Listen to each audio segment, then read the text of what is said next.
Dentistry in General Radio Network presents DIG's official podcast with Dr. Bob D. Today's episode is brought to you by All Practice Solutions, your go-to dealer for large and small dental equipment. Whether you're upgrading your CBCT, replacing a chair, or getting a new vacuum, these guys have you covered. Mention DIG Podcast for an exclusive deal.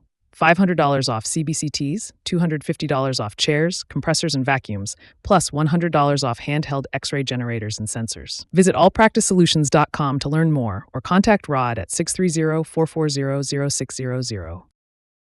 In this episode, have you ever had a phone call like that where you knew what was next was not going to be good? This is one of those calls. And my wife, who was calling, opened by saying, "Are you sitting down?" I said, "Do I need to be sitting down, Debbie?" And she said, "You absolutely need to be sitting down." And I said, "What's up?" She said, "The FBI has come to your office. They battered down your back door and are taking all your records." I was charged with healthcare fraud. According to the laws as they are established, did I get money I was not entitled to? Yes. Did I have a system to identify and correct those errors? No. That's considered blind disregard. There's no such thing as an innocent mistake. So I'm passionate about being the last dentist who goes to prison for things they didn't know or understand. Fraud charges and prison, the costly lesson every healthcare provider must learn. Dr. Bob D. interviews Dr. Roy Shelburne.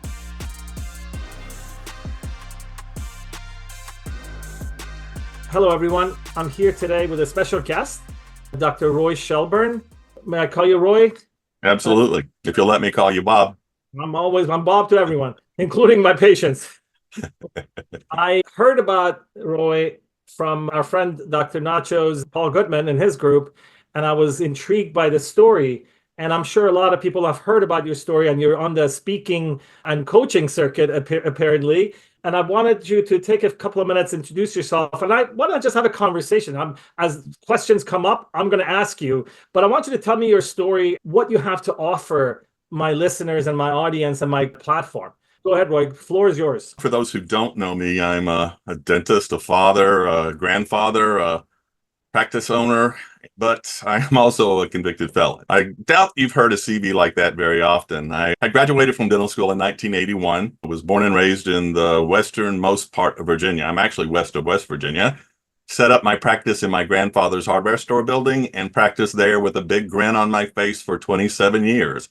I had flown to the American Dental Association meeting in 2003. It was in San Francisco, California. Keynote speaker was Rudolph Giuliani, 2 years after 9/11. Listening to his keynote, my phone began to vibrate, and I didn't notice it, but the guy next to me did, elbowed me, said, "I think your phone's vibrating."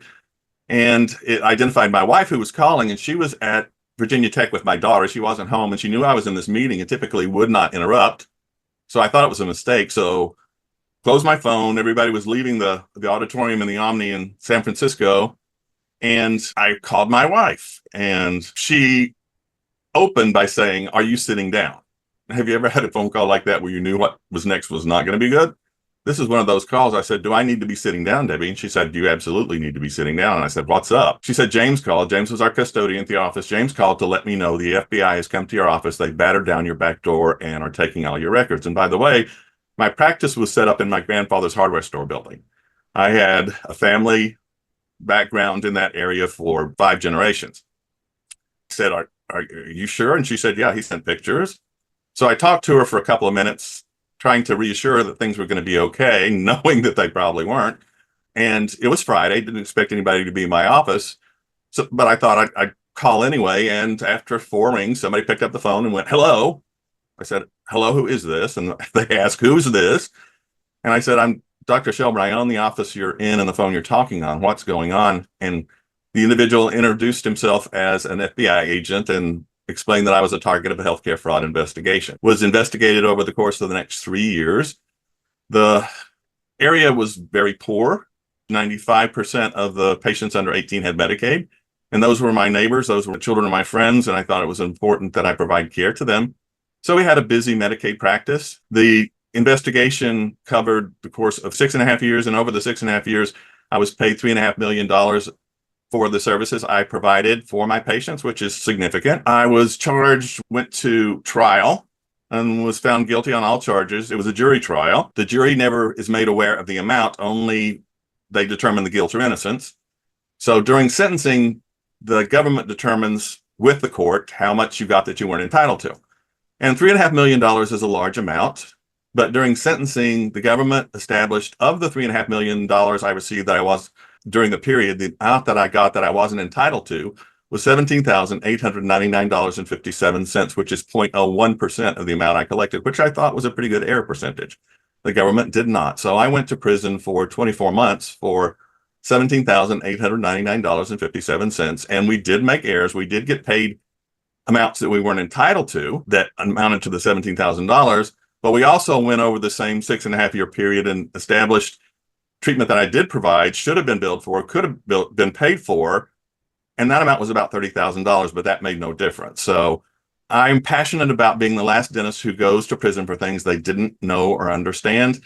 And the thing, I guess, most importantly, that I want to convey to the listeners, the viewers, is that when you intent to defraud includes, of course, if you billed for a service you never did on a patient you never saw, that's intent to defraud. But what I didn't understand is it also includes what's called blind disregard, which means if you continue to make the same mistakes and not have a system to identify and correct those mistakes, that's considered blind disregard. So there's no such thing as an innocent mistake. So I talk about documentation to support the fact that the work you did was actually done and that it was billed appropriately, as well as the billing and coding piece, because even if the dentist knows nothing about the billing coding piece, about the insurance component of the practice, you're still held responsible because your name is on the claim form as the provider of service and you are paid. So that's my story and I'm sticking to it. Your message is great. Documentation, sticking to your ethics, and figuring out what is right and what is not is something that every dentist should think about. There's no one out there that knows how we live, right? The pressures of running a business, being a healthcare provider, dealing with staff, dealing with family, always saying we're not there for them. So there are a lot of pressures out there. But when you talk about jail, that's going to get a lot of attention, okay? Yeah. If the other side who convicted you was here, would say, no, we were right to put you in jail. I don't push against that. According to the laws as they are established, did I get money I was not entitled to? Yes. Did I have a system to identify and correct those errors? No.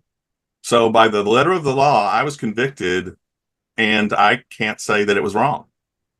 Under the laws that exist today, if somebody says you got convicted and it was appropriate, I got to say the way the laws work in today's world, they're absolutely right. I won't come against that. Interesting. So you are taking responsibility, but what I'm trying to figure out here, the punishment did not fit the crime. You have no idea. I was charged with healthcare fraud, and they brought 118 instances that could have been construed as healthcare fraud. There was one count of healthcare fraud, so they could have found me guilty on one of the 118. I was also charged with racketeering and money laundering and structuring. So racketeering and money laundering were established to punish organized crime. However, it is applicable in our situation because there are a group of individuals in a dental practice who work together to submit claims. And if you receive money you're not entitled to, technically everybody could be held responsible. And there have been actions similar to mine that have also named team members. And actually, there's this instance where a doctor didn't own their practice, but rotated through the different practices in a particular area. And they also named the doctors who provided space for this doctor to practice. So can they get the horse they rode in on? Absolutely. Because I was charged with racketeering and money laundering, when I went to sentencing, the sentencing report establishes the amount that you are looking at to go to prison. It establishes the minimum and maximum amount you'll be sentenced to. And because I was found guilty on all the charges, minimum amount I was going to serve in prison was 15 years, which is not a short amount of time. I'm an older man. That would probably be a life sentence. But there were a lot of providential things that actually happened in my life and during the process. The Supreme Court actually defined a single word in the money laundering statute. And of the 7 things that I was convicted of, 5 of them were money laundering. So, for example, if you get money you're not entitled to, you put it in a legitimate account for your practice, and then you start paying legitimate expenses for your practice. You've laundered dirty money that you've received for clean money. So if you send a check, that's one way. If you send a credit card, that's another way. If you pay by cash, that's another way. If you send it by mail, that's another way. And the Supreme Court, 6 days before I was to be sentenced, 6 days, defined a single word in the money laundering statutes. And my attorney read their definition of the word and said, I think the way they defined that word, it makes it so it doesn't apply in my case. So my attorney wrote a motion to the judge asking the judge to set aside the 5 money laundering convictions based on the Supreme Court decision.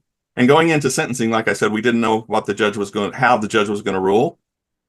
So he did agree with the attorney's argument that the money laundering convictions were no longer applicable based on the Supreme Court decision 6 days before I was to be sentenced. So he pulled out the 5 money laundering convictions, and it reduced the minimum amount that I would be sentenced to from 15 years to 47 months. And in the federal system, for the judge to divert from that minimum or maximum, they have to establish the reason for that.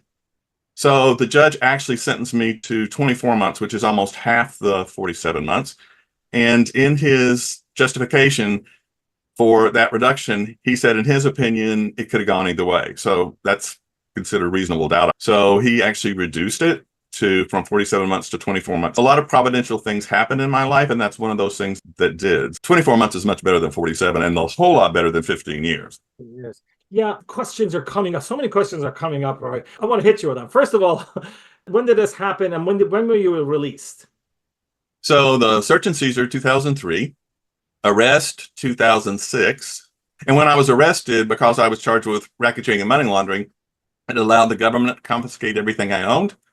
So when I was arrested, standing in the kitchen, had handcuffs on, a chain around my waist, attached the handcuffs, leg irons on, so that when I walked, I had to shuffle. There were 4 vehicles, 8 officers. I guess they thought I was going to run or try to take Custer's last stand. But they pulled all the vehicles out of the garage onto the flatbeds. I was being read my rights. The phone began to ring. My wife was on my right shoulder. She turned to answer the telephone.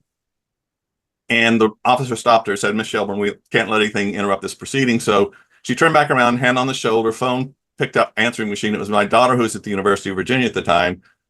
And through her tears, we understood her to say, Mom, Dad, they're here. They're taking my car. I don't need my car. Are you guys okay? So they also confiscated my children's cars. Their cars were in their name. My wife's car was in their name. Left her with no vehicle in the garage at all, and took my kids' vehicles as well. Confiscated the rights to all our bank accounts, tried to hire an attorney and expert witnesses with nothing. It's an uphill climb. So I don't think that answered your question. Do you want to pose that again? Okay. Yes. So when you were arrested 2006 and you came... No, I arrested in 2006, was then charged. The trial was in 2008. It was 9 days. And we supplied the 118 instances. We were prepared for that. The first 2.5 days consisted of our lavish lifestyle. And the jury never made aware of the amount that we got that we weren't entitled to. So they're just looking at this rich doctor. They showed how our houses, our vehicles, the vacations we went on, which made it look like I was a rich, greedy dentist. And did we have a good life? We absolutely did. It was wonderful. And the jury's looking at this and going, he's getting rich on my tax money that goes to support these Medicaid patients. They're never made aware of the amount. So I can see where they would see that. But then, as far as timeline, I was found guilty. The trial was 2008, found guilty on all charges, reduced because of the money laundering things that was out. I was actually released from prison in May of 2010. My license was revoked as a result of the conviction. I actually surrendered it voluntarily prior to, because I knew it was going to be revoked as a result of the conviction. In Virginia, the minimum period of revocation is 3 years. I was able to reapply for my license in 2011. And it took a meeting of the whole board to act on my license. They met on December 1st of 2011, and they determined my license should be reinstated. Interestingly enough, I was active with the Virginia Association, and I got my dues renewal while I was in prison in 2008. I obviously couldn't afford it, and I wrote a letter back to the Virginia Dental Association, and Terry Dickinson, who was the director at that time, wrote a great letter back and said, if and until you're able to be able to support yourself, we will keep your license active. Let's take a quick break to talk about All Practice Solutions, a privately owned equipment dealer out of Chicago serving dentists nationwide. They offer top-tier service without the corporate markup, helping private practice dentists stay independent. Right now, Mention DIG Podcast and get $500 off CBCTs, $250 off chairs, compressors, and vacuums, and $100 off handheld X-ray generators and sensors. Whether you're upgrading or expanding, check them out at allpracticesolutions.com and get real support from real people. So I remained an American Dental Association member while I was in prison for the 3.5-year period until I was able to repay it. So the board did reinstate my license, and I've worked as a locum tenens since then. Affected my children drastically. While during the investigation, 3 teams of officers went to my 3 children's universities, got their schedule from the bursar's office, and enlisted help of campus police to direct them to the classroom in the area my kids were going to be in. So they interrupted their classes. They flashed the FBI insignia, pulled my kids out of their classes, brought them into an empty classroom, and interrogated them anywhere from an hour and a half to 2 hours. As a parent, what do you think that did to me? It tore me up. It made me mad. I asked them to come home, and I told them, I said, I'm going to plead guilty because I can't stand to see this happen. And they were, no, we're fine. And I said, the deal is if I see anything that would suggest you're not being able to accomplish what you're capable of and being productive individuals, I'll pull that trigger because I can't stand to watch it. And the way that ended up, I have my son who is a dentist. He graduated in May of 2008 when I surrendered my license in August. I have a pediatrician, and I have a doctor of audiology. You asked where I am and how I'm able to be positive about it. It was a horrible thing that happened, but I learned an important lesson about what's important in life. And my wife and I have celebrated our 45th wedding anniversary. While I was in prison, she came to visit every single weekend. Divorce is not something we would ever consider. Murder's not out of the question. So if you read my obituary, she's decided to kill me. But yeah, I've been given a new passion. As I said before, I'm passionate about being the last dental professional who goes to prison for things they didn't know or understand. Do I have a good life? I do. Yeah, Roy, and I really appreciate your forthcoming, and the fact that what I want people listening to this story, not to just listen to the story, but look and see how Roy's dealing with adversity. In other words, we have a lot of doctors who think that their life is not as good as other people posting on Instagram. I call them the Instagram crowd. But look and see what Roy has faced and come out victoriously, in my opinion, not money-wise, not practice-wise, but family-wise. You guys are probably closer than ever, and you have something that you can cherish. And adversity can make us stronger and can make us leaders and can make us affect other people's lives. And that's what you're trying to do. No, I tell people doors open and close in our lives. We need to embrace that. There are so many people, when a door closes in front of you, you spend so much time staring at that door, wishing it would reopen, and you miss the door that actually opens for you.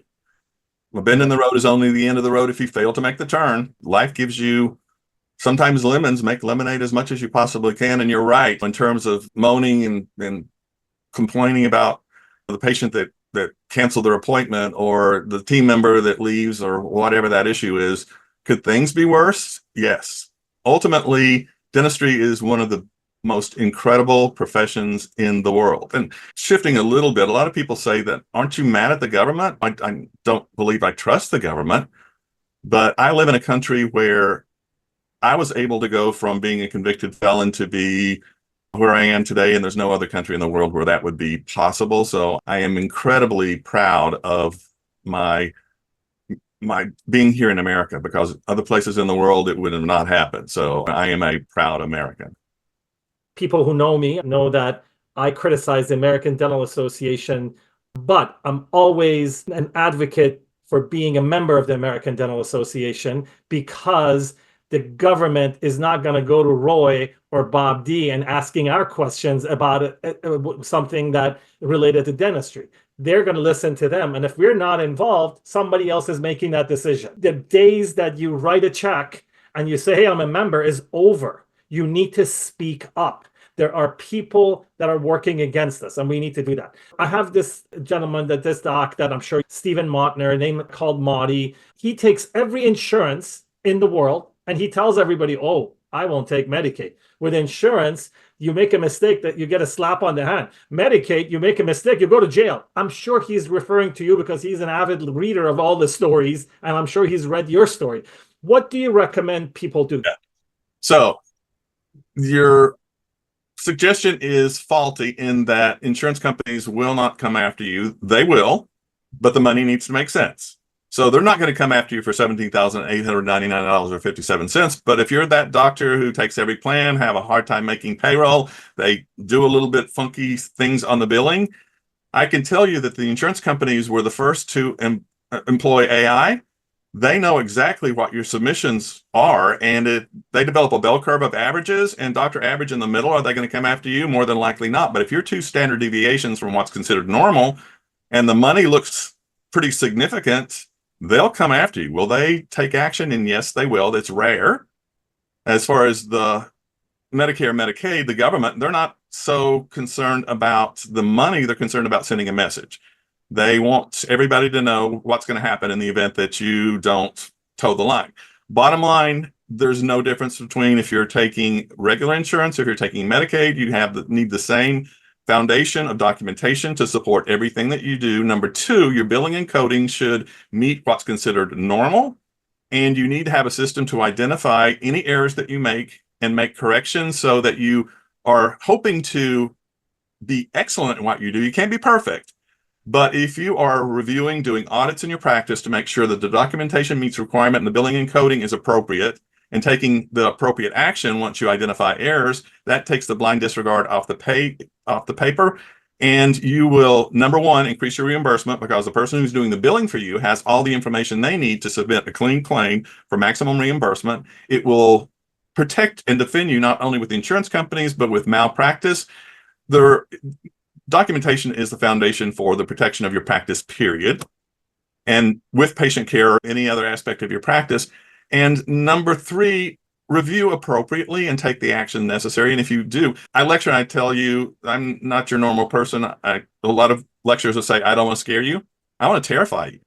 But I also want to give you the tools you need to be able to implement in your practice so you don't have to be afraid. If you do that, you will be protected. And that's with regular insurance, if you submit a claim to them, or if that's Medicare, Medicaid, same difference. The same requirement, the same expectations. The only difference is the size of the stick they're going to hit you with. I always thought if I got money I was entitled to, I could return it with any interest or penalties. Best offer I ever got to settle in my instance was 3 years in prison and a restitution of $300,000. So that's the best offer I ever got before going to trial. And that's the reason why I went to trial. I thought that was ridiculous. And in most cases, if you go to trial, you're in much hotter water. And my attorney said, I've never seen anybody who went to trial, was found guilty, and the penalties that you were assessed and the time in jail, that it was less than what they offered prior to. He said, I've never seen this. I've read a lot. I've never seen that happen either. So I'm an anomaly on a lot of levels. Yeah, thank God. And enough people that I respect know you, that have told me before this interview what a good person you are and how you're trying to help people. Roy, how much money did you spend on that attorney fees of defending this? This is like a 7-year ordeal, right? 8-year ordeal. 400,000. Yeah. It's just a learning lesson. I'm not going to say a shame or not, but it was a 2-year residency, right? 2-year residency. I tell people I share for $17,899.57. How much did you as a taxpayer pay to have me investigated, to have the trial move forward, and to incarcerate me? And that's probably about $1.3 million for $17,899.57. And I'd ask you where the fraud is, but that's just me. I'm just maybe out there on the fringes. Yeah. But when you deal with the government, these instances are plenty, right? It happens with greater frequency than anybody would believe. I get calls all the time from people who are going through the process and they need some help and support and reinforcement. And I try as much as possible to help them understand what's going to happen, and hopefully that they're going to find a resolution as good as mine, because in most cases, if you're charged, you're going to be found guilty. It's 96% of people who are charged and go to trial are found guilty. So the chances of being found innocent are almost nil. Is this happening a lot today? It depends on your definition of a lot. There were 26 dentists who were charged last year, I believe. Wow. Roy, how can people get a hold of you? Tell me about what you do now. I know you speak, and after we stop recording, I'm going to solicit you to come and speak for me.